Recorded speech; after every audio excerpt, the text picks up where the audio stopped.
Good evening, everyone. Apologies for being 2 minutes behind schedule.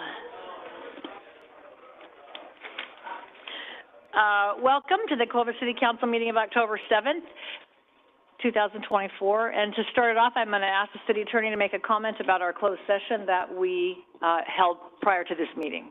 Thank you, Madam Mayor. The Council did meet in a special meeting beginning at 3:30 this afternoon. That meeting concluded and was adjourned at 5:25. There was one item on the agenda. It's a closed session item. There was no action taken in closed session that requires a report. So that meeting is adjourned. Thank you, Scott. So I will now call this regular meeting of the Clovis City Council to order, and I will invite Councilmember Baskell to lead us in the flag salute. If you're able, please rise.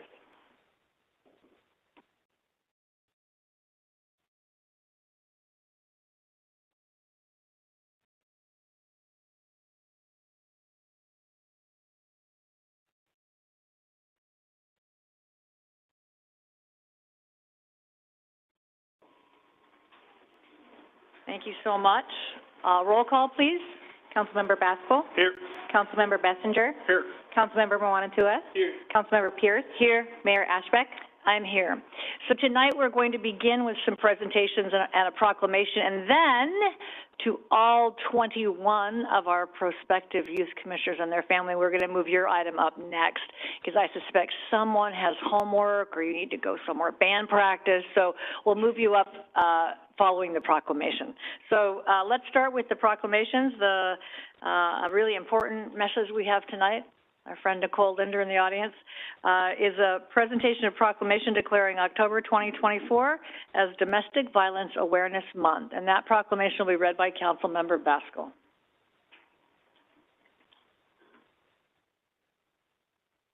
Okay. City of Clovis proclamation proclaiming October 2024 as Domestic Violence Awareness Month. Whereas domestic violence impacts countless individuals without regard to age, race, religion, or economic status, as victims suffer at the hands of a spouse or partner, it affects their children, families, and communities. And whereas domestic violence is widespread and affects over 12 million men and women in the United States each year, and at its most tragic level, kills an average of 3 women every day. And whereas more than 600 domestic violence reports were filed by City of Clovis law enforcement last year, and as Fresno County's only dedicated provider of domestic violence, safe housing, and comprehensive support services, Marjorie Mason served over 8,399 adults and children impacted by domestic violence last year, including over 74,000 nights of safe shelter, and also provides services to those who cause harm. And whereas Marjorie Mason Center actively partners with the City of Clovis, the Clovis Police Department, and other community partners over the last 11 years to ensure survivors have access to safe housing, support with restraining orders, and other services. And whereas each October, the formal recognition of Domestic Violence Awareness Month allows the community to acknowledge and show support for survivors and advocates to end the cycle of abuse through education. And whereas Purple Thursday, October 17th, is a national day dedicated to remembering the victims of domestic violence, to supporting survivors, and to raising awareness on local resources available to put an end to domestic violence. And whereas a partnership of organizations has emerged directly confront this crisis and are achieving success, the Marjorie Mason Center, along with law enforcement, healthcare providers, clergy, and concerned citizens, are helping in the effort to end domestic violence. Now, therefore, be resolved that the Clovis City Council, on behalf of the citizens of Clovis, does proclaim the month of October 24 as Domestic Violence Awareness Month, signed by the Mayor, Lynn Ashbeck. Thank you, Matt.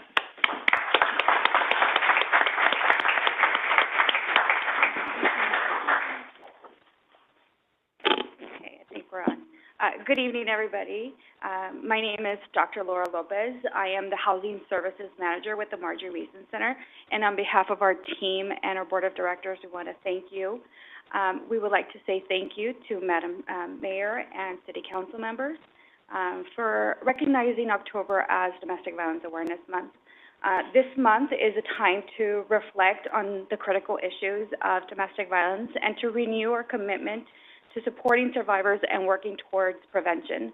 Domestic violence affects millions of people throughout the nation, descending from transcending from age, race, and socioeconomic status. On a local level, according to the California Department of Justice, Fresno County has the highest per capita calls to law enforcement for domestic violence compared to any other county in the state. So the Marjorie Mason Center is Fresno County's only provider of domestic violence supportive services and shelter services in our county. Each year, the center provides thousands of individuals and families with critical and often life-saving services, including our 24/7 hotline and crisis intervention response team.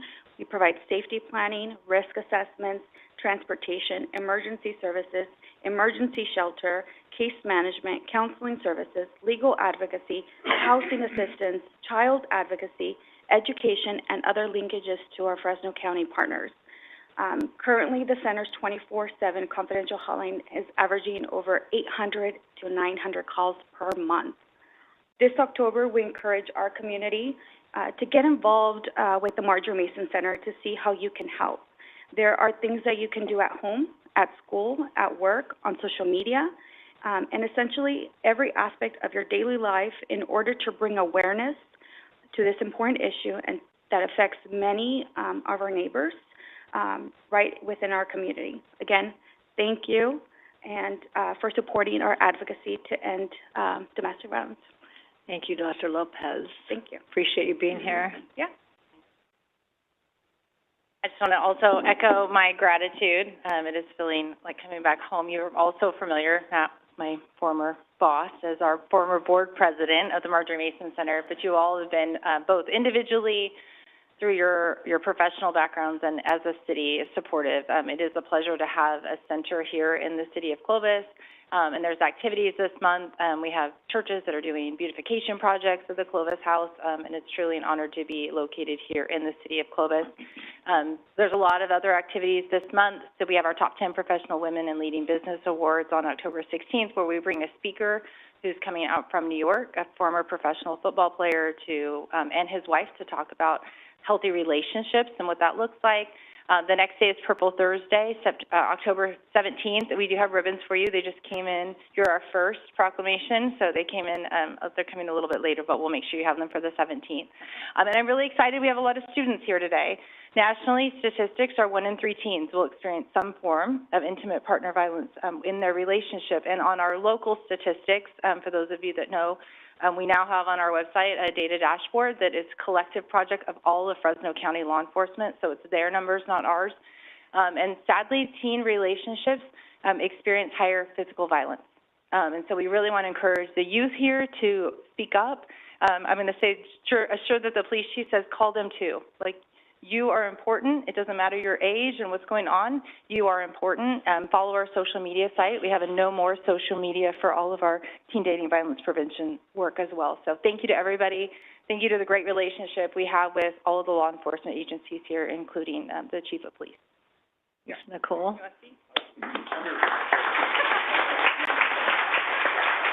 Do you want to say anything, Chief? You always want. I love the Marjorie Mason Center. I've been on the board of the Marjorie Mason Center for the past year, so it's just nice to be a representative, and also the partnership we have with the police department and MMC and the Clovis House. Just a great relationship, and I'm just here for support. I'm supposed to be dressing in the background here, so I shouldn't be up here. It's hard to dress like that and blend in. You kind of stick out. I'm gonna move back. So I'll just make a comment. So Nicole didn't introduce herself. Nicole Linder is the executive director of the Marjorie Mason Center, and along with Laura and her team, work around the clock to respond to calls for help. And it has to be in the darkest time of someone's life that you found your way to the Marjorie Mason Center. But what a gift to find your way to the Marjorie Mason Center. And the city of Clovis is incredibly proud to have a house here. I happened to be the mayor, oddly enough, 10 years ago when it opened in Clovis. And I remember thinking it's sad that we have it and great that we do. So the fact that we need these kinds of services, it's a fact of our times. So I think whatever we can do to be aware and to support the work of the Marjorie Mason Center, they're building a beautiful new facility on Bullard, just west of Blackstone, that'll be able to serve a whole bunch more people. And one of the things that I cry every time I think about this, but let us never forget that the Marjorie Mason Center, that Marjorie Mason was a person. It's not a noun, it's a person. And she was the victim of domestic violence by her then sheriff boyfriend, as I recall, how many years ago? 1978. And her family loaned all of us her name, that we may never forget her and that never forget the consequences of domestic violence. So it is such an important part of who we are as a community, but I always worry when people start talking about it like it's a noun, like it's a 7-Eleven. No, she was a person with a family, and to this day her family still comes to the top 10 luncheon, which is such a beautiful thing. So anyway, I'm quite sentimental. I love the Marjorie Mason Center too, and the service you provide is really unmatched. So thank you for being here. Thank you for all you are doing. We are grateful. We are better for the work that you do in our community. So I will offer those comments and offer my colleagues if they would like to say anything as well. I just want to appreciate the Marjorie Mason Center for your work, not just with any person receiving or going through domestic violence, but you have made an effort to reach out to the different minority ethnic groups and go, how does the Hmong look at domestic violence? How can we relay this message? And then how can we be a resource to your community so that if anyone goes through it, when they call us, you have culturally sensitive staff to go, we'll navigate you. And I know that we have large Sikh population, large Indian population, and you have always welcomed, because domestic violence is domestic violence, and you're there to protect the person going through it. So I appreciate that a lot, Nicole. I also want to thank our chief and our past chief and current council member for being a vital part, being on the board, volunteering their time from their busy jobs to be a part of something that our community cares for and for us to be a part of it. So thank you, Chief, for serving your time on the board. Anyone else? All right. So it is with gratitude. Oh, I'm sorry. No, that's okay. You've got it. Okay. I just want to say thank you, Nicole. I mean, what you and your team have done over the past years is amazing, and where it's gone to expand the Marjorie Mason Center to where it is today is really a lot of work. And, you know, I know that everybody that works there has a heartfelt mission to do the right thing and to push to protect survivors. And, you know, we always say at some point we would love there was no domestic violence in our community, and we wouldn't have to be expanding and moving to a new facility on Bullard. But unfortunately, that's not the case. But without your support and your team doing what they do, there would be a lot of people a lot worse off. So thank you for your continued efforts. Thank you so much. Thank you.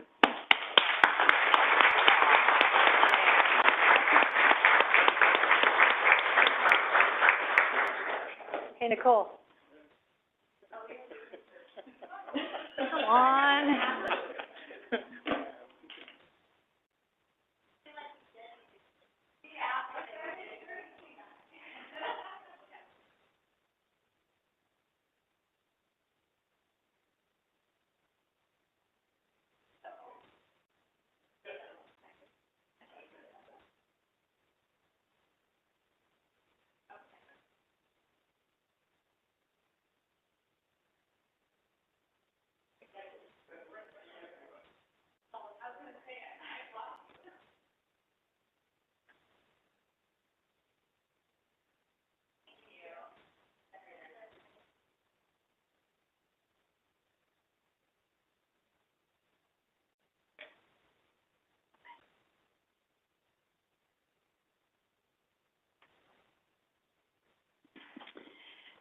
Thank you all.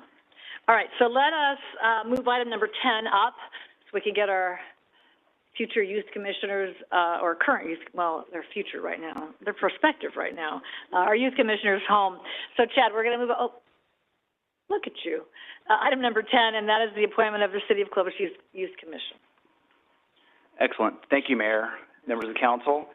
It is my pleasure to be the one presenting tonight and asking for you to consider approval of the appointments of the City of Clovis Youth Commission nominees who are here tonight. Taking you back a little bit, just a little background. In October of 2023, the Clovis City Council voted to create a youth commission, and that kicked off in the winter, spring of 2024 with the inaugural youth commissioners tasked with establishing rules and bylaws that would move forward with the youth commission, letting them know how often they'd meet and how many kids would be involved and all the important, probably a little more dull stuff as opposed to what will be happening this year. Here are some of the some photos from last year. There were some classroom settings where the youth commissioners gathered at the transit center at Landmark Square. We also took them on the road, and they were able to tour the city and participate in some of the parades and get involved in the community in different ways. That brings us to today. The 2024-2025 Youth Commission outreach began earlier in the summer, where we reached out to the media, we used social media, and we had the great cooperation with Clovis Unified School District and teachers who would let the kids know that this was happening in the classroom. We heard of teachers encouraging students to apply. The requirements to live in Clovis, you had to be a 10th, 11th, or 12th grade student. The interview process is no joke. Students from all over the district who lived in Clovis would fill out an application. Those applications were vetted. They were then interviewed by members of staff, and then also a separate interview panel that consisted of returning seniors from the Youth Commission last year. So this is the real deal. We ended up selecting 21 students as allowed by the bylaws. 10 are returning students, so they've got a little bit of experience and will be able to help guide the way this year. Students are attendees of Buchanan, Clovis High, Clovis East, and University High School. There are photos on the screen right now that you see of the youth commissioners that have been selected, but even more important, we have them in the room with us, and we'd like you to stand if you would. All 21 of you. There you go. How cool is that? Let's give them a hand.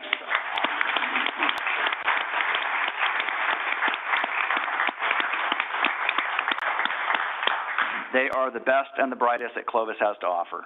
Now, if you'd have a seat just real quick, good kids don't happen by accident. And I know we've got family members of some of those youth commissioners here.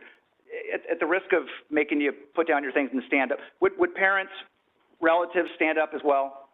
Would you do that? Stand up, Daphne. You stand up too. Yay.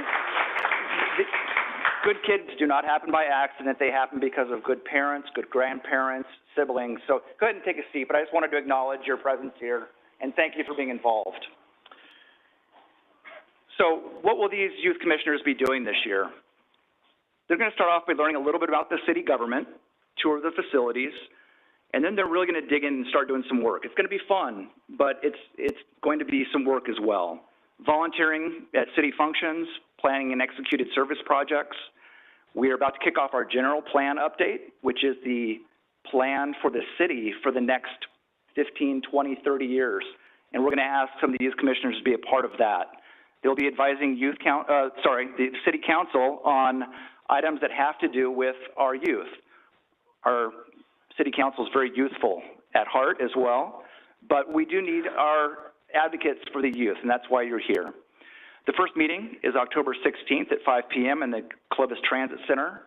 It is open to the public, and while our youth commissioners will be there to dig in and start doing the hard work, we also invite the public to be there as well. So that is my presentation, Mayor and members of the City Council, and I'm here for any comments, questions. You so much. Thank you so much. Councilmember Montu, did you make a comment? I just want to say for the record, I have to abstain from this one because I have a conflict. And your conflict is? Conflict is because my daughter is one of the commissioners. All right, but he can remain here on the dais. So the action before us is to approve these 21 awesome human beings. Are there any questions for staff on the presentation or the report? Anyone in the public wishing to comment on this action before us tonight? All right, seeing none, I'll bring it back to the council, and I would entertain a motion to appoint our second group of youth commissioners. Motion to approve the appointment of these 21 wonderful Clovis residents. I'll second that. There's a motion and a second. Is there any other discussion? All those in favor signify by saying aye. Aye. Opposed? Abstain? One. Motion carries. Congratulations. Can't wait to see what you're going to do.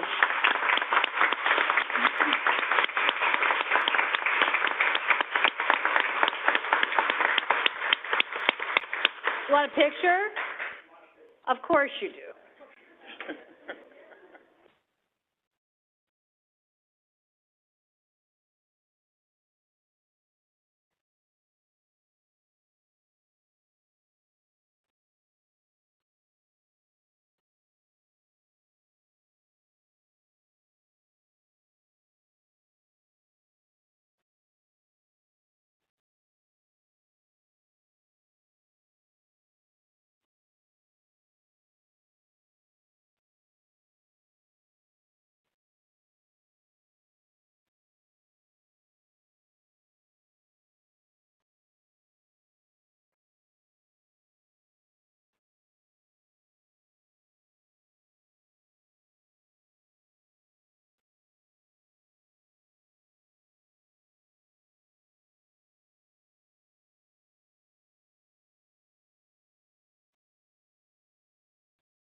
Bye, Daphne. Come back anytime, okay? See you soon.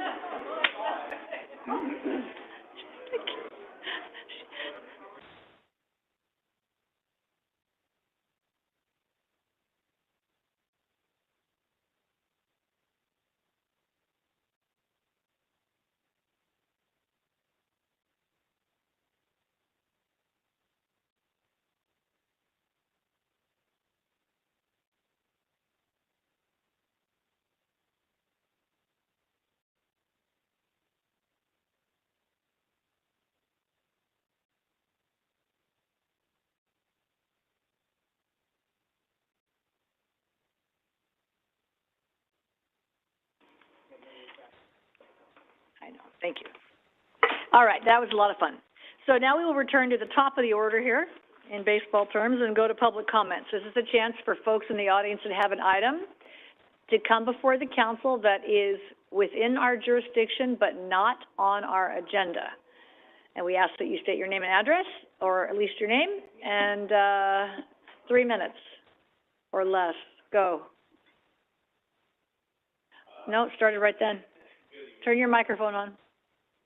There you go. Is it on? There you go. Now it's off. It was just on. We good? All right. Good evening, Mayor Ashbeck, members of council. As you know, I'm Jordan Hunter, president of the Clovis Police Officers Association. I represent 111 rank and file members in our association. I'm here tonight to remind the citizens of Clovis as to why the city needs Measure Y. I want to personally thank each one of you for your support in sending Measure Y to the ballot back in August of this year.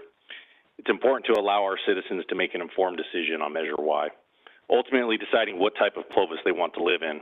While taxes of any kind are generally not favorable, however, here in Clovis, citizens truly understand the importance of public safety, and that's why I believe the citizens will vote yes on Measure Y. It's imperative that we, as a city, and each of you as city leaders, spend the tax-based revenue from Measure Y, if passed by voters, appropriately, responsibly, and also advocated for. We must be transparent with our citizens to ensure their trust in local control. Along with members of the Clovis Police Officers Association and Clovis Firefighters Association, I have tirelessly been working to educate our citizens on the facts of Measure Y and how it will benefit our community. At the same time, caution the citizens that if this does not pass, we as a city are going to be forced to make tough decisions. Clovis has been known for being the safest city in the Valley and one of the safest in the state of California. That is why many of the citizens call Clovis home. This is why many people want to move to Clovis, which has shown true with our growth as a city. To maintain our claim to fame as being the safest city in the Valley, Chief Fleming provided a State of the Department presentation in 2021. That was done to educate council on what we are going to have to do and make difficult decisions as a department on the services that we can reasonably provide to our citizens. As a result of this presentation in January of 2022, council created a Citizens Advisory Committee to evaluate the police department on current staffing and funding. As a result, it was determined that the police department does not have adequate resources to provide the proper level of service that the citizens of Clovis expect. I am thankful that you as our council listened and have chosen to pursue this additional revenue source since all other options have been exhausted. The police department has been operating with the same number of officers as it did nearly 15 years ago, while our city's population has grown by nearly 40%. The police department is faced with many challenges from the growth of our city and unable to increase our personnel proportionately. The police department has had to reduce several positions within the department to maintain the backbone of our department, which is patrol. Having funding to increase our personnel numbers will allow us to have more officers assigned to patrol, specialty units such as investigations, gangs, narcotics, auto theft, traffic, municipal code enforcement, and youth programs such as drug education. Currently, we have 3 officers assigned to our traffic enforcement, one of which is the supervisor for a city population of nearly 130,000 people, and the city that is nearly 24 square miles. This is not acceptable, and we must do better to ensure our roadway safety for our citizens and student drivers. Our roadways are busier, and there are far too many distractions in society for drivers and pedestrians. I have called Clovis home for nearly 4 decades. This is not the same Clovis that I grew up in.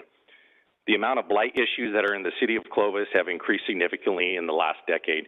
You can't drive around the city for more than a block without noticing rundown properties, graffiti, inoperable vehicles, trash and debris in front of homes and on streets. The reality is, we notice this, but we just don't have the needed resources to address it appropriately. I recently spoke to a validated criminal street gang member, and you know what he told me? Fresno gang members come to Clovis to rent short-term rental properties so they can hang out because it's safer. These are the same gangs involved in criminal activities such as pimping and pandering, shootings, narcotic sales, grand theft, possessing and distributing firearms. This is not okay. No level of crime should be accepted or tolerated in the city of Clovis. We do not have the resources to proactively address gang members in our city along with those on probation and parole. Current staffing levels are not sustainable to ensure the proper safety of our community. Over the last decade, California's legislatures have passed several bills that have decriminalized various crimes. The metrics used to measure these crimes were much different a decade than they are today. That's why Prop 36 is on the ballot this year, and I hope Californians wake up and vote yes on Prop 36 to bring back accountability to those who commit crimes. Remember Prop 47 in 2014, known as the Safe Neighborhoods and School Act? Sadly, I'm here to tell you that the communities, including Clovis, are not safer. Contrary to what Sacramento thinks, the streets are more violent today. The metrics to measure this are just different. We have seen more assaults on police officers, citizens, increased drug abuse, mental health issues, and homelessness on our streets. To combat the poor legislation from Sacramento to address these issues in the city of Clovis, we need more resources on the streets. We need to be proactive versus reactive. We have worked hard to maintain Clovis, and we do not want to lose the Clovis way of life. We have seen what happens in our neighboring cities when we lose control of this city. On behalf of the Clovis Police Officers Association, thank you for your support on Measure Y and sending this measure to the ballots, and let the citizens of Clovis decide what type of Clovis they want to live in. Citizens of Clovis, the Clovis Public Safety Committee encourages you to vote yes on Measure Y on or before November 5th. Thank you. Thank you, Jordan. Appreciate your efforts.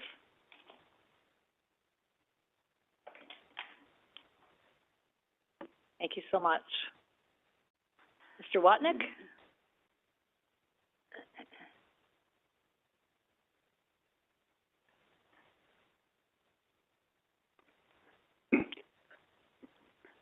Good evening, council members. Good evening, Mayor Ashbeck. That's a hard act to follow. It is. Yeah, I have my billboard here with me. Very nice. Very nice. Yeah, my name is Don Watnick. I'm here tonight representing Center Stage Clovis Community Theater. We are now in our 33rd year of production, and I do want to thank Mayor Ashbeck for supporting Center Stage, and particularly this show. I can tell you that we opened on Saturday for 2 shows at 2 o'clock and at 7:30, and this show is phenomenal. The last few shows have been absolutely outstanding, and we keep trying to raise the bar. We have raised the bar, and this is a family-friendly show. Joseph and the amazing Technicolor Dreamcoat. It's the Bible story of Joseph, and it is with the music of Andrew Lloyd Webber. It's phenomenal, and truly, we have brought Broadway to Clovis, and I can't encourage you enough, all city council members, staff members, and the audience here. This is a show you absolutely will love. Family friendly, bring family. There are 8 performances left, Thursday, Friday, Saturday at 7:30 p.m. and Saturday also at 2 o'clock, and the same for the following weekend. I'd love to tell you more about the show, but then you need to come and see it. And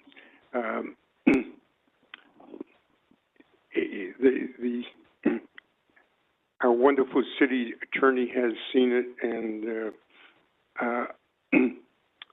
he told me just a little bit ago that how great it is. So please don't miss this opportunity.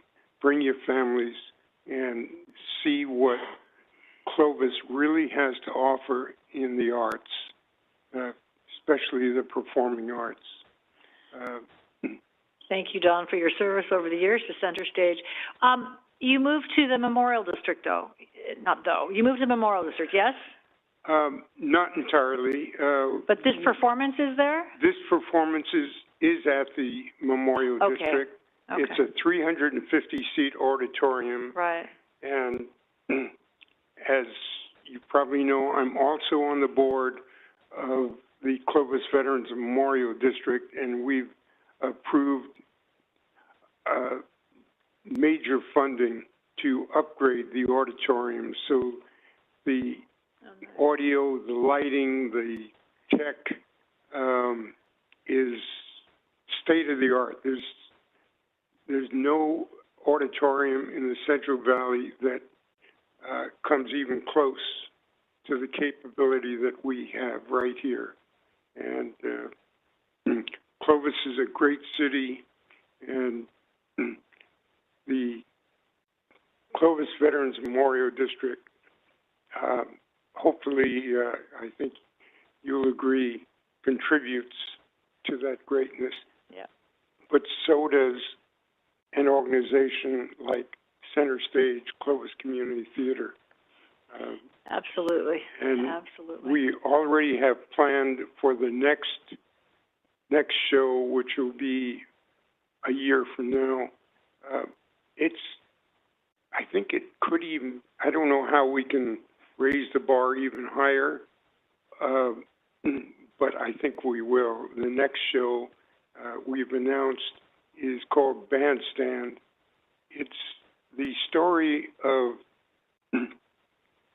World War II, veterans returning home after World War II, and I think it was NBC that put on a nationwide contest, a band contest, and the veterans come back, they organize a band, and the story is love, and it's going to be a very difficult show to put on because the musicians are all on stage.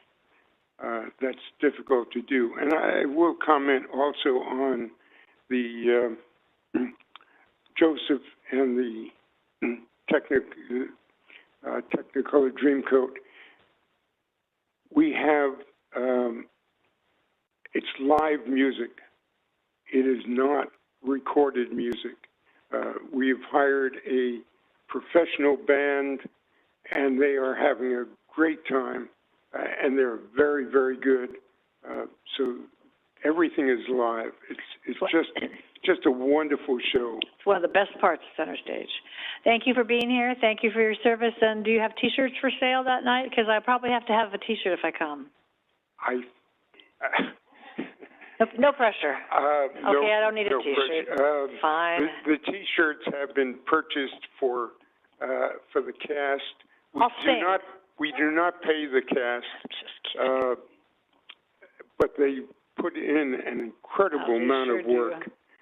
They've been rehearsing every weekday night for the last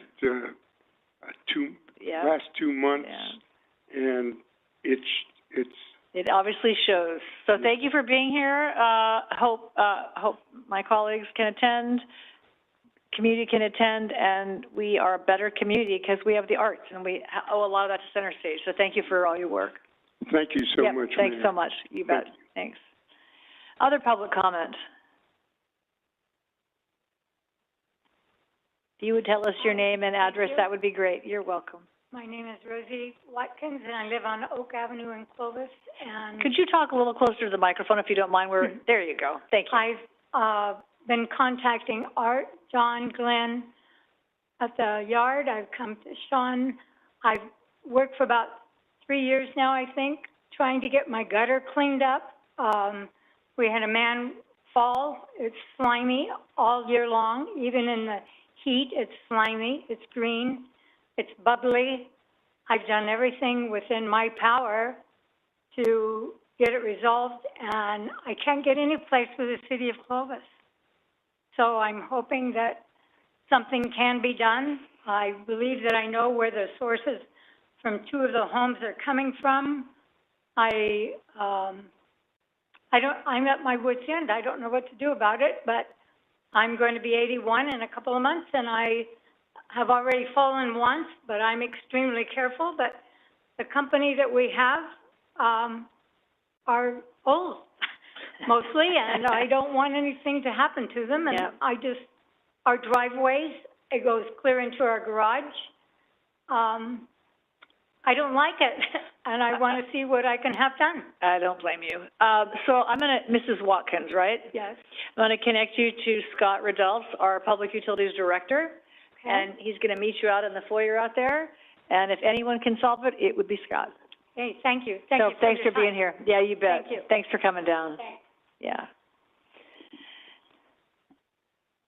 Hello, welcome. Welcome. Name is Neil Stallard, or Nikki Stallard at Clovis, 2620 Sample Avenue, if you need that for the record. First off, I'd like to compliment you, Mayor, and all the rest of the board for being great servant leaders. I know that all of you work for the best interests of the people of Clovis. In spite of pressure both from Sacramento and from Washington. I could go on for hours and stuff, but I'm not going to do... Oh, no, you couldn't. Oh, no, you couldn't. Just kidding.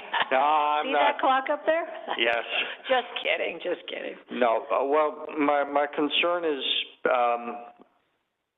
about the unreal things that are happening, particularly with what I call the undocumented invaders and the dereliction of duty and violation of the constitutional oaths by both our federal government and our state governments to bring in people who should not be in this country in the first place. We're seeing crime going rampant. What's going on in Chicago right now between those Venezuelan gangs and the Chicago street gangs, I'm seeing stuff popping up that they're looking at actually having open warfare. And I never thought that I'd be cheering for the Chicago gangs. But I just encourage the city council, please stay strong, but reach out to the public. JFK, even though he was a Democrat I could have voted for, and he said, ask not what your country can do for you, ask what you can do for your country. And I believe that the citizens of Clovis, if things are explained, we have so much more in common, and having a great city for ourselves, our families, and to set an example for the rest of Fresno County and the state. California is going to have a rebirth and a renaissance. Argentina is having a massive rapid. Their new president, a so-called radical right-wing libertarian, has managed to knock their inflation rate down from 200% to 20% in 8 months. El Salvador, which is a total basket case, well, it's now among the safest countries in the Western Hemisphere. MS-13 has been squashed. So, you know, there's hope, and I know there's a lot of despair. People want to leave California. We hang tough. We have common values. Let's work together as Americans. Thank you. Thank you for your comments and for being here. Good evening, Mr. Rollins.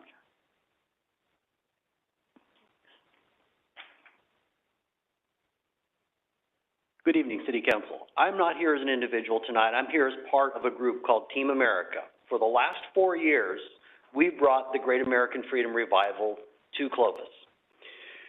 This year, I'm really excited about our speakers. We're at the Veterans Hall, Memorial District Hall, the big room. Great facility. We are lucky in Clovis to have it. And our two speakers, I think they kind of embody the things that are great about this country. If we are not patriotic, if the next generation isn't patriotic, are they going to be willing to defend the great freedoms we have? So I think this is a great opportunity for youth. I think this is a great opportunity to rediscover our roots. The first speaker I'm going to talk about is Star Parker. I think she in a lot of ways personifies the American dream. She's from Southern California. She was a single welfare mother. She found Christ, turned her life around, and is now a nationally known speaker. She's kind of like Candace Owens before we knew who Candace Owens was. She kind of led the way. So there's coming from nothing to a nationally known figure. That's cool. That's one of the great things about this country.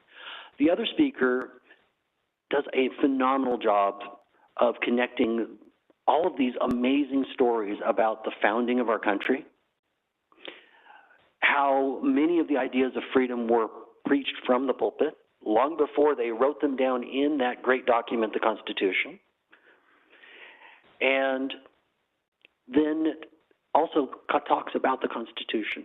So it's a chance to find a connection to our roots once again. So I would encourage everybody to please join us at the Veterans Memorial Hall October 19th from 1 to 5. Hope to see you there, and thank you for this time. Thank you for the information. Appreciate it. Anyone else?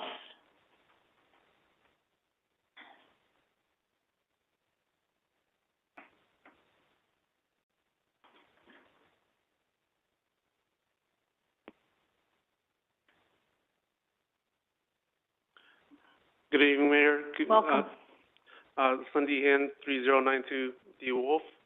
I just wanted to follow up on a concern for our home with the sewer connection, and I did receive some correspondence from Mr. Avery. If you could look over his email real quick.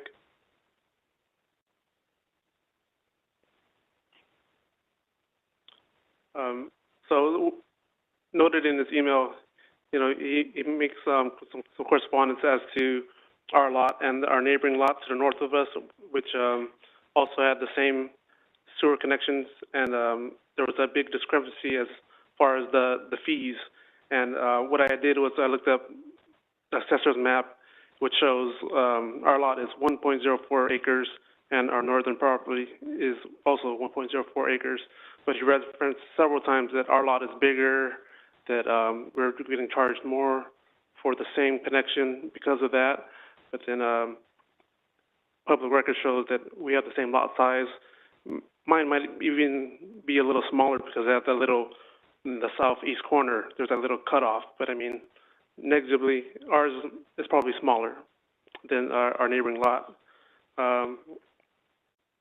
Other than the map, we have public record that they purchased the lot in August 6th of 2020. From our last meeting, I learned that the fees for such connections went up in 2016.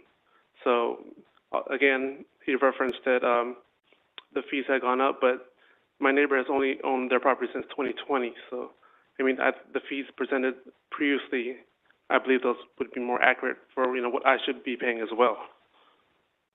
Again, and then the last page is just my lot. It shows 1.04 acres on that. And then briefly, I touched about the street widening on the Wolf, and you know, the whole precursor to this situation was because our leach line was impacted by the street widening and completely removed. So, you know, upon, you know, discovery, you know, I set forth to fix it on my own. And, you know, I would like to ask the council if, you know, in retrospect, you know, can we go back and look at the street widening with the effect to our leach line? And I would like to see if, you know, if I can get some financial help from the city, or, you know, what the liability as far as, you know, who would be responsible if, you know, because I myself am already out of a big sum of money, $9,500, I think it was, to get the repairs done, you know, but then now I come to find out the repairs weren't done correctly, and that's why I'm having, you know, a bit of the issue here today. You're talking the sewer repairs? Yes, when they widened the street, I lost 39 feet of my frontage of the yard. Okay. What I didn't know then, my leach line from my septic was within those boundaries. Okay. Yeah. Mm-hmm. Okay, all right. Well, thank you for the update. Mm-hmm. And I guess I'm going to look to the city manager for some help. Andy? I think that the issue here is that we believe that there's an illegal sewer connection. We've worked pretty extensively with the resident on trying to resolve it, and we've provided him all the information, and you can encourage him to continue meeting with Thad Avery, the city engineer. We've identified to spread the cost over a number of years, but the cost is the cost. So we corrected that sewer connection? No, we have not. And Scott Reynolds can go through the detail, but we have to have access to his property to prove it. We just believe it's an illegal sewer connection. We have to be granted access to the property to correct it, and we have not been granted. Well, this is not a good place to mediate a dispute like that. So I guess I would say, I mean, it's a good place to raise it, but we're not going to solve it in this public setting here at the moment. So is it Andy or Scott or Thad? Andy? Give it to Andy. So if you would be willing to work with our assistant city manager, and he will try to navigate access to your property, or legal or illegal, or whatever's left outstanding from the work, and then maybe we can get a resolution. It may not be the resolution you are looking for, but we can at least resolve the discussion to this point and let everybody move on. Is that fair? Yes, certainly. I mean, I just wanted to make it clear to, the city managers that, unbeknownst to me, I did not know that, the people that I hired to fix my problem, that I thought my leash line was gonna get repaired. Fast forward a few years later, I find out that they may have, instead of repairing the line, they tapped into city, utilities. So, I mean, I myself was left in the dark about that, and I pretty much found out when the city approached me about it. So, I mean, that's why, you know, I didn't know, how to respond whenever I first got correspondence. I thought, maybe they were talking about a different property, or I hadn't, like I said, my neighbor to the north at the time was building their home, and they're going through the things, so I thought, there was some confusion on that end, but I mean, as a citizen, I would like to, make everything right. Right, but right. At the same time, it's just, we're going through a lot of financial hardship right now, so I mean, a $20,000 bill unexpectedly, on anybody's table is something that, that's a tough pill to swallow for us, so Yeah. I'm pretty adamant on being, I just want to bring our concerns up and say, we didn't, like I said, with the past work that's been done, we didn't know what exactly went on. Like, just for us, our concern was just getting our sewage up and running and not having backflow. Like, we had a newborn during this time, and that was our concern, is getting it fixed. Yeah. I paid for it, got it fixed, but come to find out, it wasn't done correctly, so. Well, there's probably a few things going on. You probably have a civil disagreement with the person who did the work Right. not up to standard, but so that's outside what the city's purview is, but we can maybe help you figure out how to reconcile it. So if you will connect with Andy out there, in the foyer, and you can get Andy's contact information, and we'll see if we can't find you a way to resolve it again. It may not be exactly what you're looking for, but at least you can put this chapter to bed, at least on this issue. So Andy will, meet you out there. Thanks for coming back Thank you, and, giving the update. I appreciate it. Yeah. Thank you.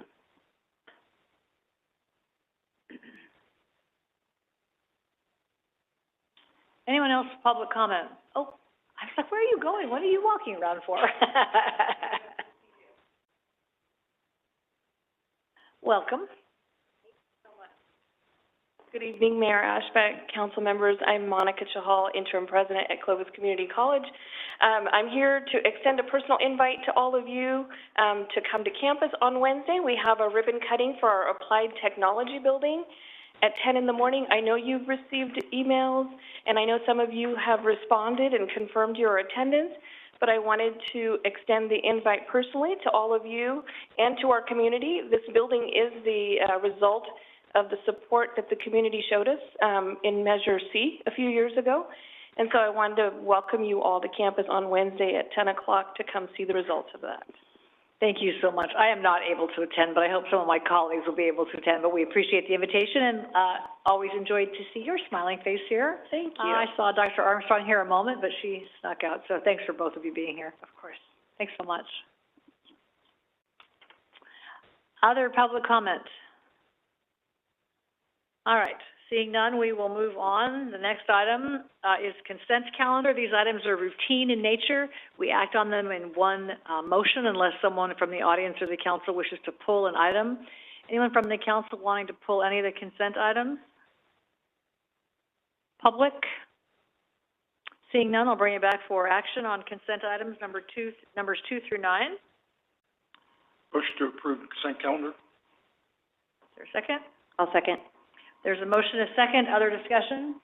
All those in favor signify by saying aye. Aye. Opposed? Motion carries 5-0. We did number 10. It was a lot of fun. We could do it again, but they've all left, so I guess we won't do that again. And our only other item of business tonight is a gigantic one, but it is item number 11, and this is consider approval of a resolution of the City Council of the City of Clovis declaring its intent to initiate a transition from at-large to district-based elections commencing with the 2026 City Council election. And Stefan, that is Andy to start. Good evening, Mayor, members of the council. The gravity of this recommendation does not escape me, for the record. First off, a bit of a background here. Under the California Voting Rights Act, at-large elections are permissible unless such elections result in what is termed racially polarized voting and vote dilution. The city has conducted at-large elections since its inception, as far back as I could find. But the city has received a demand letter from a voting advocacy group claiming racially polarized voting exists in the city's elections. While many public agencies have challenged similar contentions about their elections, no agency in California has successfully defended against litigation under this law. With that, staff is recommending that the council adopt a resolution to transition to district-based elections beginning in November of 2026, despite the lack of evidence of racially polarized voting in Clovis. This would avoid lengthy and costly litigation. I'm going to turn it over to our city's attorney's office, James, to go over the process. Yes, thank you, Andy. Good evening, Mayor and members of City Council. James McCann with City Attorney's Office. Just wanted to go over briefly with you, both for your benefit as well as the public's, the process at kind of a very high level. So the process for the establishment of district-based elections is established and set forth in the Elections Code, so we're going to be following that process. And so that requires two what are called pre-map hearings. Those are kind of information sessions. They're public hearings, but they are a little bit more informal in nature. And again, it's to gain information both for you and the public on the process of developing the maps, what that looks like, the various criteria that would be considered in developing the boundaries of the election districts. And then after that, and so that's two public hearings. Those have to be held within 30 days of each other under the Elections Code. After that, you have what are called the map consideration hearings. Those are held within 45 days of one another. And that is where you are actually receiving information on the proposed draft maps, the actual boundaries of the election districts. Usually you have 4 to 5 maps that you're considering. At that time, the members of the public can also submit maps that they have drawn up in various ways. And then finally, you would have a final map adoption hearing. That's, again, another public hearing where you could adopt the final map of the election districts. And then at that time, the way that district-based elections are implemented is by ordinance, and so you could, at the same hearing, that 5th public hearing, in that same meeting, you could have the introduction of the ordinance to establish district-based elections, and then after that, at a regular meeting, you could have the second reading and adoption of that ordinance, and that would effectuate the process. If you decide to move forward with this, if you approve the resolution of intent, then the city will, and our office will work with the demographer who will assist in both compliance with the Elections Code as well as all these statistics that we did not learn in law school. And so he can put together those maps based on the criteria, which includes statistical analysis of the city and the population of the city and so on. Thank you, James. So kind of the transition, the impact on the current councilmember terms, each councilmember will serve out their full terms. If council approves, the city's first district-based election will occur in November of 26. This does not impact the November 2024 election. The current deadline based on law is to complete the process by January 5th. However, there's a potential to extend that by 90 days to April 5th, 2025. With that, we are available for any questions. The recommendation is on the screen. Thank you.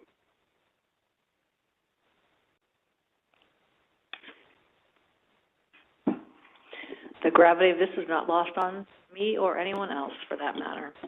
All right, any questions for staff? I had a question. Scott, will you respond at all to the inaccuracies in Mr. Schenkman's letter at all, or will we just sort of oblige, even though, because some of the things he says, Clovis failure to not do anything, right? Because we've done stuff, but he puts in there very inaccurately that we have not monitored and not done anything. Or is that too little of a detail to even give him you know, a response to explain ourselves or to correct some of the mistakes that he's put in his letter. Well, the resolution is the important thing tonight. But if we are directed to respond to the letter, we certainly could respond to the letter, so. It could be two separate things, in other words, huh? Correct. Okay. Yeah, the resolution does, I think we got some feedback. The resolution does provide some clarity on the situation relative to what has occurred as well. I don't have questions, I have comments, but I'll wait for the public first and I'll comment afterwards. Seeing no other comments from the council, would welcome public input onto this item. Please. Please. I'm aware of other smaller cities. Say your name just for the My name is Eric Rollins. Thank you, that's good. Thank you. Clovis resident. Yep, thanks. I'm aware of other smaller cities, for instance, Kingsburg, that had the same threat, and they went to at-large districts. I'm pretty familiar with the government there and how things run, and while it's not a bad city, my second favorite city in the valley, since they have gone to districts rather than an at-large, I'm hearing from residents that instead of the council member being responsive to everyone, to every resident of that city, now they're like, well, what district are you in? I love the fact that as a resident of this city, every single one of you, no matter what part of the city I live in, no matter who I am, all of you are accountable to every single resident. I think that's a great system. I'm also concerned that if we give in to this lawsuit, and I understand that multiple cities have lost in this lawsuit, but if we give in to this lawsuit, it sets a precedent. So what about the next lawsuit where we're doing something they don't like? Are we going to give in to that one too? That's kind of a problem. I stand against this. I think this is a mistake. I understand why financially you might still make this decision, but I don't like the precedent. I don't like being bullied. If there's no actual problem, why are we giving in? I stand against this, and I would encourage all of you to stand against this. I thank you for your time. This is... Thanks, Mr. Rollins.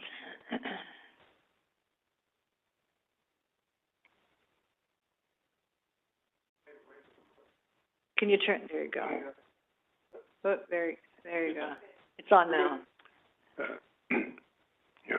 My name is Don Watnick.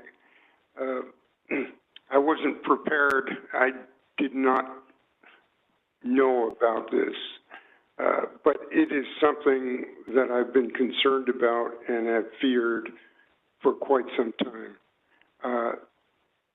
There is no doubt, in my mind at least, should the city go to districts, we will lose the Clovis way of life. The city council now works for all citizens. We go to districts, we're going to have fighting between districts. I am also concerned that should the city do this, the next municipal organization will be Clovis Veterans Memorial District.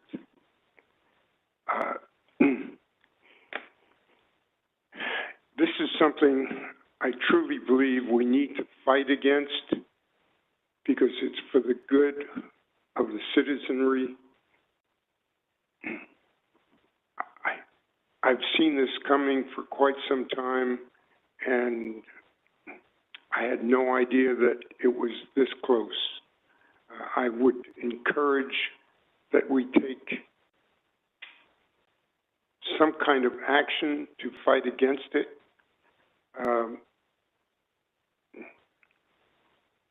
If we have to have a lawsuit, it's worth fighting for the citizens of this city. And the next domino to fall is gonna be Clovis Veterans Memorial District, and that's gonna ruin that district. So I second what Eric has spoken about. Let's not so readily give in. Let's fight back. If we don't take a stand now, it's all over. Thank you. Thanks, John. I wanted to this has been on our agenda, in our mind, on our agenda, for probably 4 years. Is that right? We got the first letter in 2020, and we were able to do due diligence. That doesn't sound right. Perform our due diligence and say, let us get data, let's wait for the new census. So this has been on the horizon for 4 years with as much trepidation as you described. And I think, so it's not like this showed up tonight and we're like, okay, fine. And I don't know what we'll end up doing, but it has been something we've been watching. The evidence is weak, but I think the horrifying thing is it's, I don't know, it's like legalized bullying maybe, but every city that has fought this, Santa Monica, spent $28 million and lost. That we also can't do. So that's the catch-22. Is that the right use for taxpayer dollars? So that's where I think all of us really struggle. It's really, we're not going to, we can fight it and spend $28 million, and then what? Santa Monica went to districts anyway. So that's the challenge here. Just so you know, it's not like tonight's the first time and okay, we're going to do it. We've been thinking and working for 4 years on this, and here we are. I've been aware of this for over 10 years. Yeah, we knew it was coming. It's coming. It's cities around us. Yeah. But it's hard to justify that kind of expense, but at the same time, we have a city, a Clovis way of life that truly needs defending. And I think the statistics show that there is no, how do you racially polarized voting. Exactly. I think we have the statistics to prove that. I don't know about what you said, was it Santa Monica? Santa Monica, yeah. I have no idea whether they were in the same situation or not. I think it's worth exploring to see whether or not they were able to prove that they were not in violation of this law. Yeah. But we hear you. Let's do all we can to try to fight back, because we're going to lose our city. It won't be the same. We have a neighbor to the west of us that doesn't even begin to compare with the quality of life that we have. So we see very, very clearly what districting will do. I would encourage some kind of fighting back. Thank you. Thank you.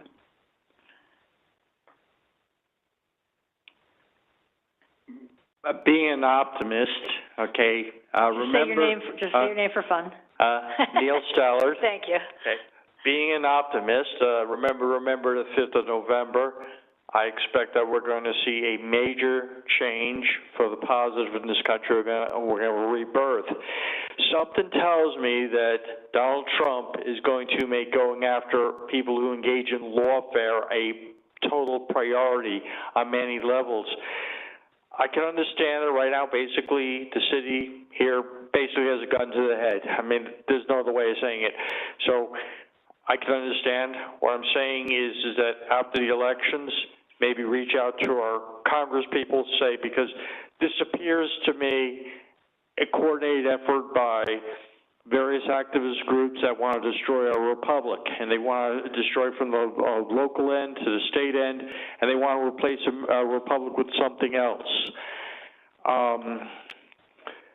I just say I don't fault any of you. I don't fault you guys for you know, doing cost benefit at all.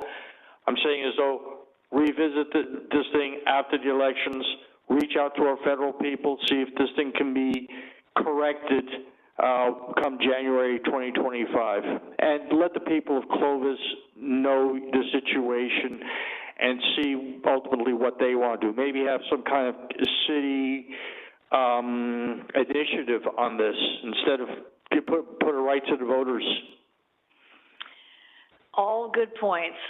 This was a law passed in 2001, so we've done a pretty good job of putting it off for 23 years. Hello. Hi. So I'm Jenny Corinne, and I live on Bullard, east of Temperance. But anyway, you know, this has been coming. There's always been a presumption that districts do cause the council members to be more responsive to it because they have a smaller group of people that they need to respond to. The things have been on hold here while that Pico Neighborhood Association versus Santa Monica, you know, hung out there, and I'm not quite sure how it was resolved. It sounds like Santa Monica just finally threw in the towel and said we can't afford more. We're trying to get Measure Y passed because we don't have the money. I mean, it was bad enough the homeless issue was costly in legal fees and things like that. It's incumbent on the city council members to look at how do we make the new system work? How do we figure out how we can be responsive and maintain the Clovis way of life? I do know that my church, I attend church in Fresno, had an issue, and we were able to call on the Tyler Maxwell because it was his district, and he was very responsive and very helpful. And I think there are models for continuing to have Clovis as a very positive place. And I think that the racial issues or protected groups and such, it's going to become more and more of a problem. We had a beautiful group of young people from Clovis, and they were not. It was not a majority white community. You know, we're transitioning very, very fast. Our young people do not look like those of the boomer generation here in Clovis. So, anyway. Yeah. Thank you for your comment. Yeah, thank you. The only thing I'd correct is it's not up to this council to make sure we stay. It's up to the citizens to make sure we elect people that are willing to serve the whole. Like, I think it's going to take a whole bunch of work if we go this direction, that people are going to have to pay attention to who they elect. All right. Anyone else from the audience wishing to comment on this? All right. So seeing none, I'll bring it back to the council and let my colleagues weigh in here on this action before us tonight. Diane? Yes. As the mayor noted, the gravity of this decision is not lost on anyone up here. In his letter to the city of Clovis, Mr. Shankman, the attorney representing the group bringing this, alleges that he is bringing this forward because, and I quote, Latino representation on the city's governing board has been sparse to non-existent. I take offense to this ignorant statement. Instead, another assertion in his letter is actually correct, that, quote, our election history is illustrative, end quote. For over 20 years, the entirety of this city, Latino and non-Latino, supported and elected Jose Flores to this city council. Jose Flores served our community as a council member and mayor and his support from and service to Clovis should not be dismissed or demeaned. Rather, Mr. Shankman ignores that service and relies on the most recent election, upon the retirement of Mayor Flores, and a Latino candidate who raised no money, participated in no debates or forums, sent out no mailers, and essentially did not campaign at all and was not elected. That he would try to use that as a criticism of Clovis should be enough to disqualify Mr. Shankman and his threat of lawsuit. I knocked on thousands of doors in this city and engaged with hundreds of people because I wanted to serve and represent the people of Clovis. I poured my blood, sweat, and tears into campaigning to earn the trust and support of Clovis voters. Those candidates who did likewise and have strong reputations as visible, active participants in our community for years and years are sitting up on this dais with me. Recent surveys have also shown high marks for the city of Clovis when it comes to trusting its government.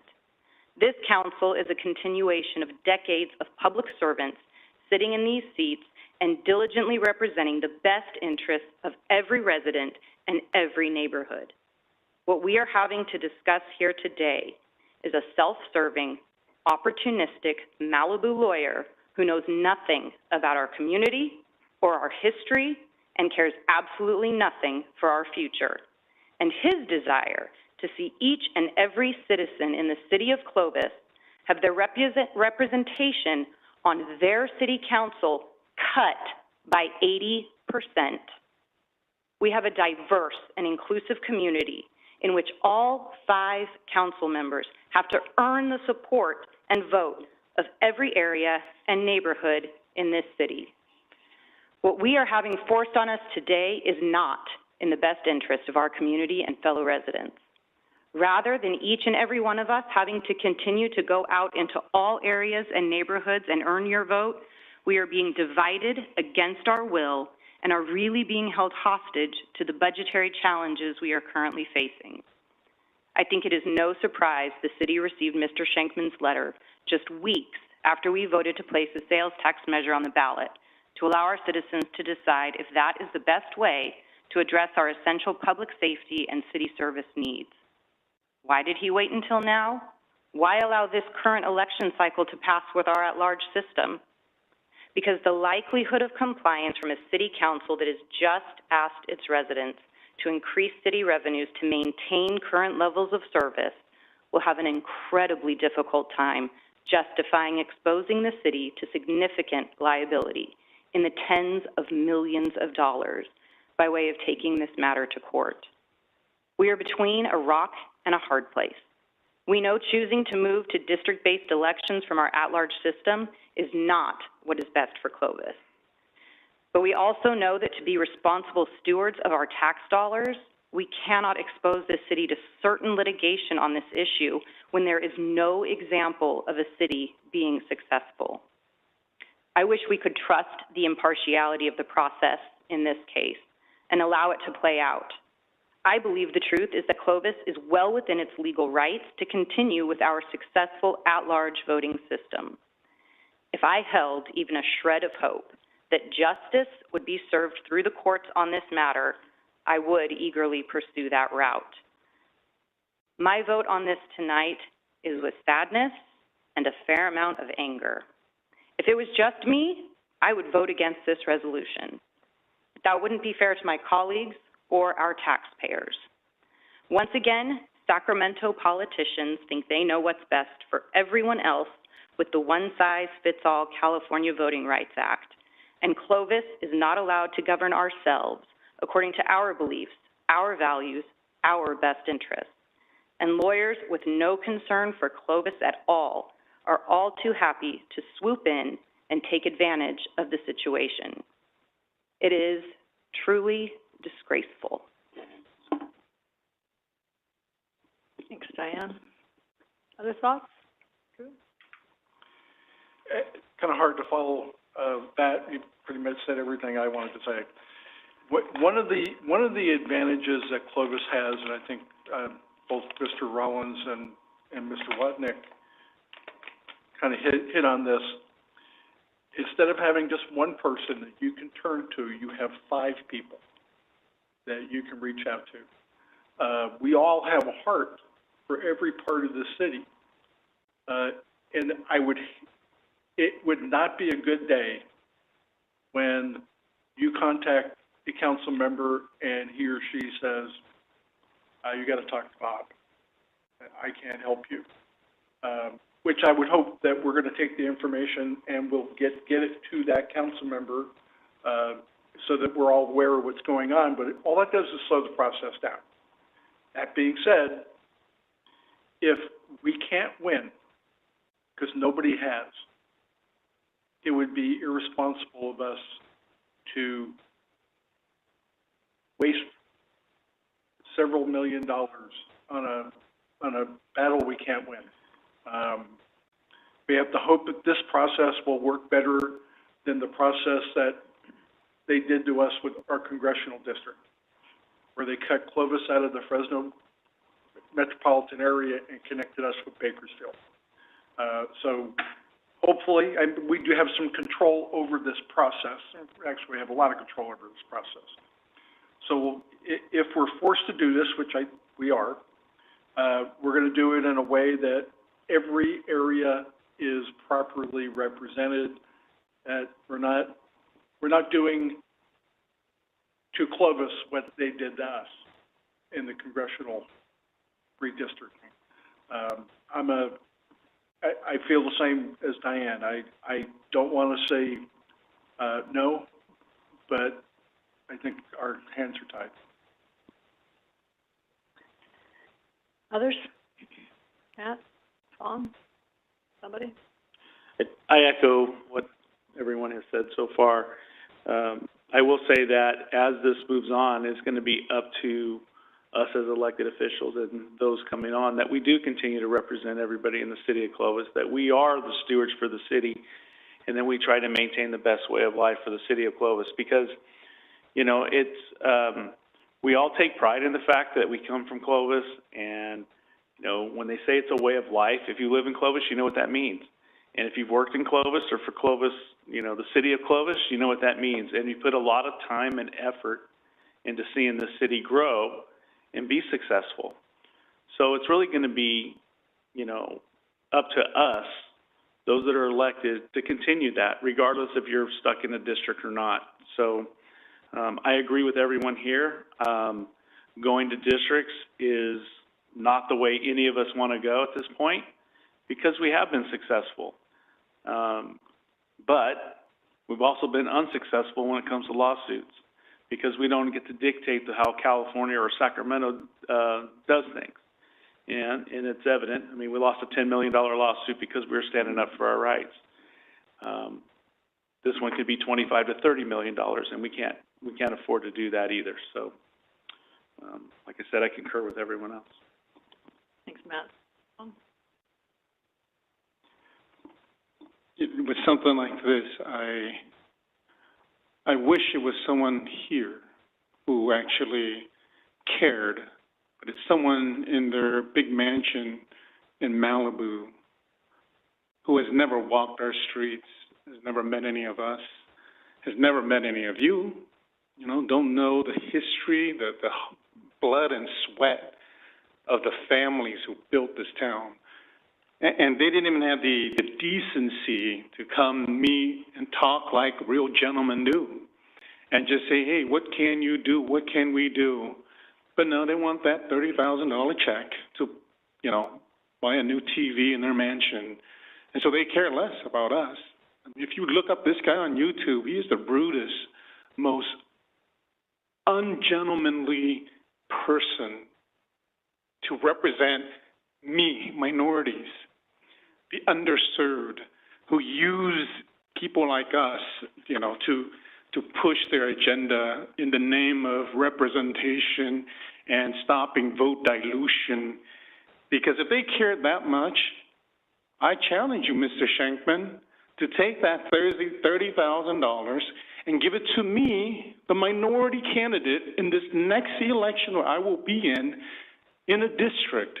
If you do that, I'll respect you, and I'll shake your hand, and I'll say you're doing good. But if you buy a TV, you don't care. You don't care about any minority in this community. You don't give a buck to anyone here. So give it back. That's what you care about. You make millions already from the Santa Monica case, Palmdale, you're doing up in San Joaquin, whatever. You made your millions. You keep saying millionaires don't need much more. Well, you don't need much more.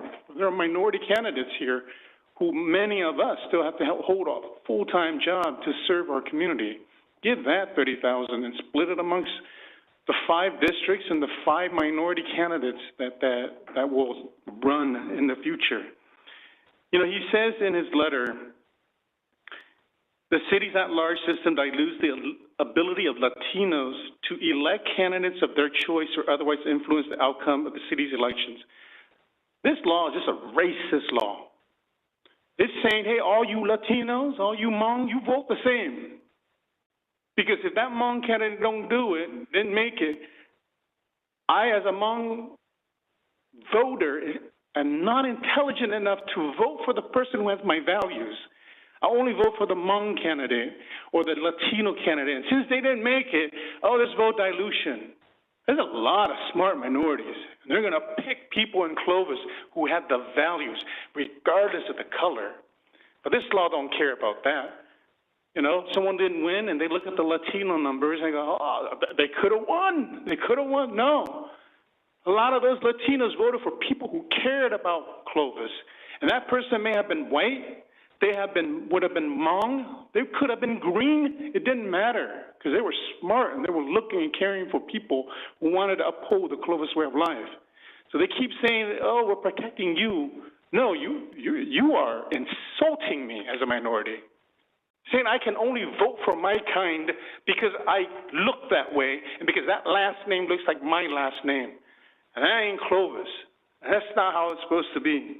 And that's what angers me and is insulting. And every minority who hangs their hat on this, you should be ashamed that people would put us into a category and go, we're not that smart. Yeah, someone from Sacramento and LA and San Francisco, they'll tell us how to vote, you know, because there's a big Hmong population and they're not getting their Hmong candidate elected. Oh, get out of here. We went to college. We're smart enough. You know why people move to Clovis? Not because there's a Hmong community or a black community or a Latino community. They move here because they love what Clovis stands for. And they don't understand what we stand for. And every home that is built, whatever the community is, that's why you don't see a black community. Where is it? Where's the Latino community? Where's the Hmong community? They're all over Clovis. Because when the house gets on the market, if I can afford it, I go because I love the school, I love the police, I love the fire. And that guy or gal who goes, that is black, white, green, orange, purple. They love that about us. That's why they come. They're not coming here because, oh, man, I can vote for Vaughn because he's Hmong. They care less. They want to make sure the policeman comes when we call. And because they value that, they come to Clovis. And he's making an assumption that, no, we'll all vote the same just because of that. And so this racist law, I can't believe how it can have been here this long and to insult all minorities like this and for us to lose every time, every city that has tried. It just shows how disconnected legislatures and people who sue us are about the people that live here. We value the same things, and that's why we're here. Next, I think the challenge for Clovis is now it allows us to unify, to organize in a smaller district, and I'm looking at the positive, and to wake up every church, every temple, every community within that district to go, we can still hold our representative with now maybe instead of 12,000 votes, 2,000 of us can hold that person accountable. And like Councilmember Basco said, if that person is not looking out for everyone, we're voting him out. And now it only takes a couple thousand of us. You can hold us accountable. You make us look out for the whole. And the candidate that comes and says, I only care about my district because it's Old Town, sorry. You know, you got to care about Clovis East area. You got to care about Harlan Ranch. You got to care about Heritage Grove. You got to care about everyone. The other thing that this law does is what Councilmember Bessinger and Pierce said. It takes away your rights. It took your right away. You used to be able to vote for all 5 of us. Now you can only vote for 1. It took your rights away. And maybe it's going to have to take the citizens of this great state to go, no, I want all my rights back. I want to vote for every single person that represents me on the local level. So I encourage you, in this city, we still have people who grew up within the different neighborhoods who love their neighborhoods. And now you will have to unite even more.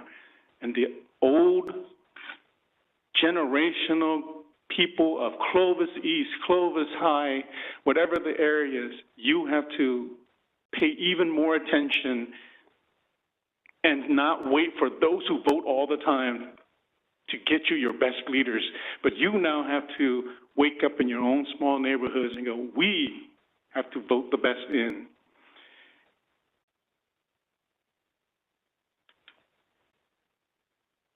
Because this is an insult to me as a minority, I'm going to vote no.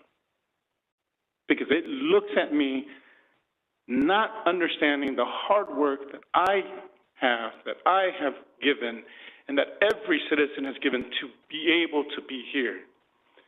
And I understand that it's going to cost a lot with my vote should it win. But it cannot be this way for people in their mansions to tell us here in our family homes to go, you need to do this. And if you don't, we're going to make you do it anyway. So that's where I am.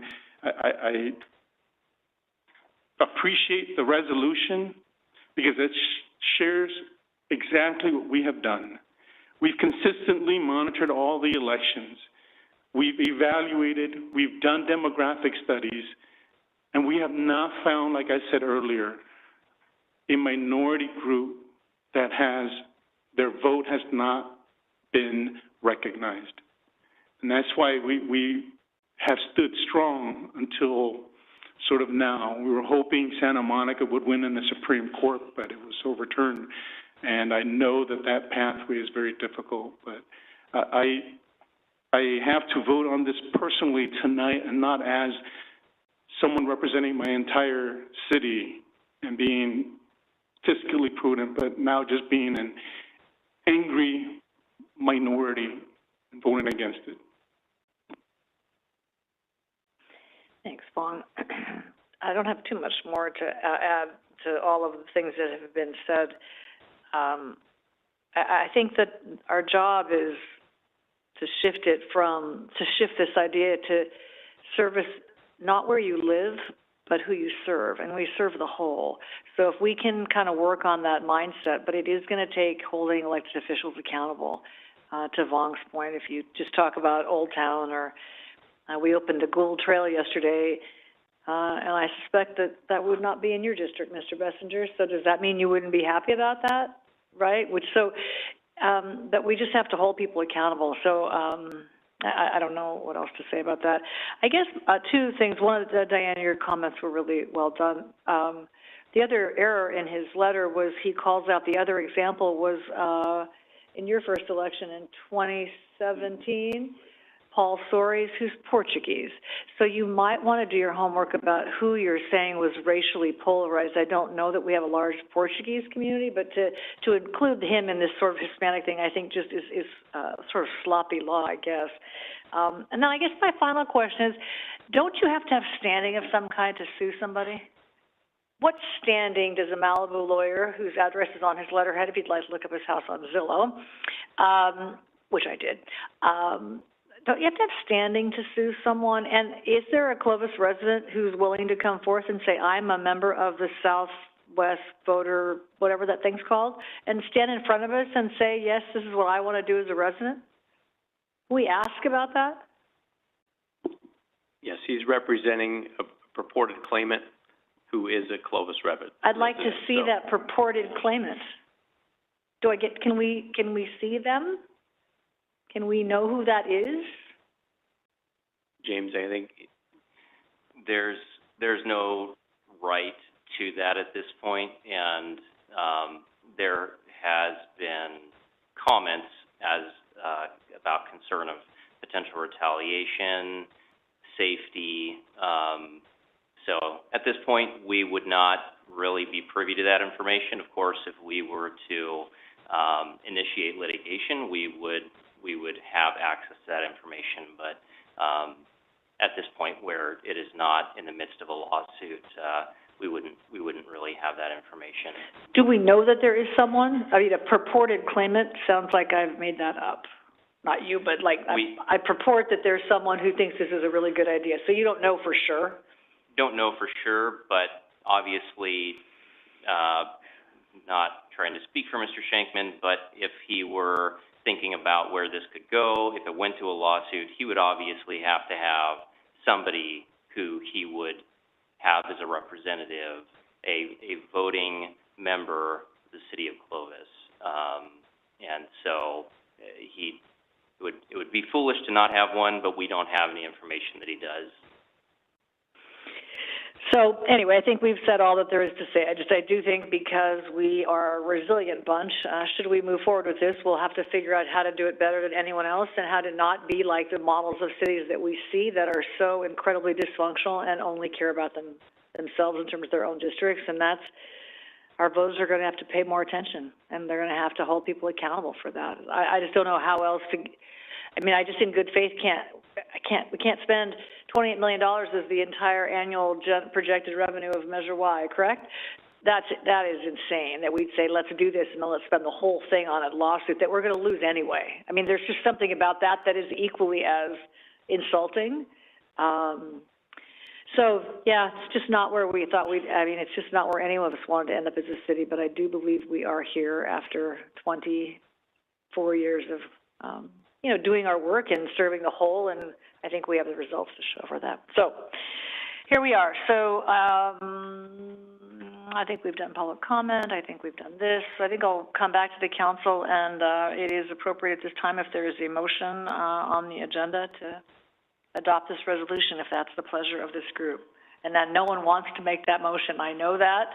So maybe we should all make it together and all second it together except for you, and then nobody has to say, you made the motion. I feel like I need to hold my nose when I make this motion, but one of us has to do it. Motion to approve a resolution of the City Council, City of Clovis, declaring its intent to initiate a transition from at-large to district-based elections, commencing with the 2026 City Council election. I'll second. There's a motion and a second for possibly the most distasteful motion ever made in my time up here as a council member. All those in favor signify by saying aye. Aye. Opposed? Nay. One opposed. Motion carries 4 in favor, 1 opposed. I feel like you just witnessed a funeral of some sort. I'm not sure. All right. So, on that happy note, city manager comments. I have none. Good call. No, I'm kidding. Council comments. Diane. I have none. Matt. While we were off, I went to the North Kings groundwater meeting, and there was nothing really to report out on that, so everything's good there. Water's flowing. True. On Saturday, we were at the ribbon cutting for the Gould Canal Trail, which is our first of hopefully many in the future trail ribbon cuttings in Southwest Clovis. I want to thank staff for their hard work on this. Excellent job. Our friends at FID really helped us with this. I think this is going to be a great amenity for our residents in Southwest, and I'm, like I said On Saturday, I've been to a lot of ribbon cuttings. Since I've been elected, this was my favorite. Thank you. Too bad you can't go anymore. No, I'm just kidding. Too soon, Amy, too soon. My humor is not great, like too soon for so many things. Oh, yeah. All right. Well, you were a good champion of that, of the Master Trails Agreement and starting in the Southwest first. I remember that comment directly, so thanks for that. Vaughn. Yeah, and I echo the mayor with regards to Councilman Bessinger just putting this at the forefront. Great job, staff, again. You guys went all out. You got us egg rolls, cupcakes, all the drinks. It was nice. And I've never been to an event with egg rolls and cupcakes. Yeah. What? At 10 in the morning. And I think with Chief Fleming, with the canals coming in, we're going to need I don't know what they call it, horse patrol? Yeah. No? Okay. It was No horse patrol. No. Okay. Makes us good PR. So. How about a bike patrol? I went that morning to the Clovis Rotary, CVMD, and the Lions Club. They were fixing up Clovis Rotary Park, and so painted the backstop and the building there. So I think, is it Clovis Rotary who's been organizing those? And then our staff was there. Our staff was there early, getting the paint, and so it was just a good collaboration. So I forget the young gentleman's name who came out, and the Memorial District, I don't know who's taking the lead, but I saw it on Facebook.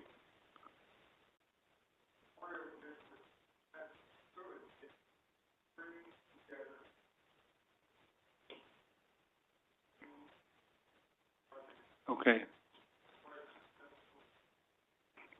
Thank you, Don, for the leadership. It's the Memorial District, to Lorenzo and his team, and to our board at the Memorial District for that.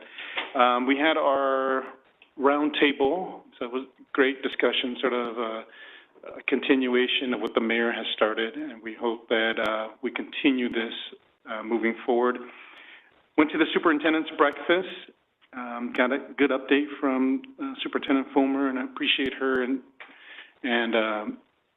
Board Member Yolanda for being here this evening as well. And then for the Fresno Fair, it's going on, so hopefully everybody will enjoy that. I went the night for the 4.0, so it was just too hot temperature-wise, but at least this weekend it'll be cooler. And Clovis Fest was great. Very well attended. The international booth, we had, Native American dancers to Mexican dance to Hmong dance. Just excellent part of Clovis Fest. And the balloons were spectacular this year. Just beautiful pictures for that. And then I wanted to report out also, I think we made a decision that I would be going to Cal Cities, but I will no longer be going as well. So we will have no representative at Cal Cities because Matt's not going to go as well. So I just wanted to report that out just so our citizens know with regards to Cal Cities. And that's all I have. Thanks, Vaughn.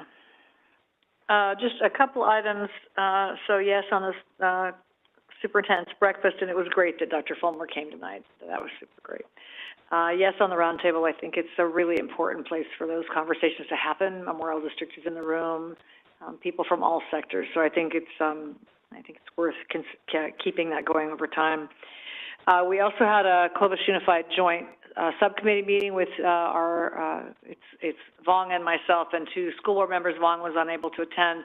And it's always a good conversation about things we share with the district. And we did, agree this time to add school safety as a standing agenda item. We talk about general plan updates and roads and water and all of that, but school safety is something that certainly our PD is actively involved with the schools. So I think bringing it to that subcommittee would be a good standing agenda item as we move forward. Trail was pretty fun. Actually, it was a lot of fun. Egg rolls were super good, actually. Let's see what else I wrote here. Are we meeting on the 21st of October? I thought we canceled that meeting. We'll bring it back next week to cancel it. Okay, all right. And then speaking of COG, was I speaking of COG? No. Went to COG also. The Safe Routes to School Committee, subcommittee is doing a really good job. We've got almost all the districts inventoried, and I think we're going to take it to our congressional delegation to try to fund this. The point was not to take the money out of existing Measure C active transportation money. It was to bring more money to districts. So I think that's the intent.